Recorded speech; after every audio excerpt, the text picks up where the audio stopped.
मित्रांनो, विदर्भाचा विकास कधी होणार? कधीपर्यंत विदर्भातील मुलांना शिक्षणासाठी आणि नोकरीसाठी पुणे मुंबई येथे जावे लागणार? या प्रश्नांचं उत्तर कित्येक वर्षांपासून मिळत नाहीये. सध्या सुरू असलेल्या हिवाळी अधिवेशनाच्या दरम्यान वेगळ्या विदर्भ राज्याची मागणी हे महाराष्ट्राच्या राजकारणात पुन्हा एक महत्त्वाचा मुद्दा बनला आहे.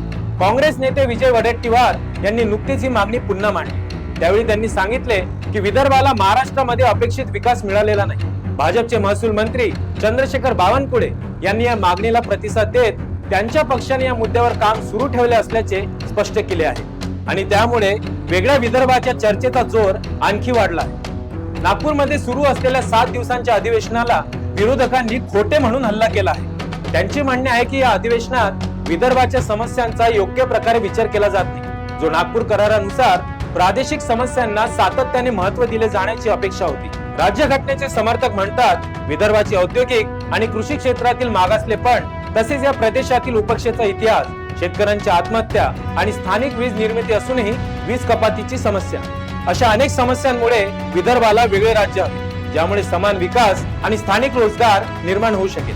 महाराष्ट्रात राहूनही विदर्भाला कधीही लोकसंख्येच्या प्रमाणात निधी आणि विकासाच्या संधी मिळाल्या नाही. या उलट स्वतंत्र झालेल्या छत्तीसगड, तेलंगणा यांसारख्या राज्यांनी लहान राज्यांचाही विकास होऊ शकतो हे सिद्ध केले आहे. विदर्भात नागपूर आणि अमरावती शहर वगळता बाकी कुठल्याही शहरात जास्त विकास दिसून येत नाही. अकोल्यासारख्या शहरामध्ये अजूनही तिथल्या कलाकारांना एक हक्काचं नवीन व्यासपीठ सुद्धा उपलब्ध झालेलं नाही.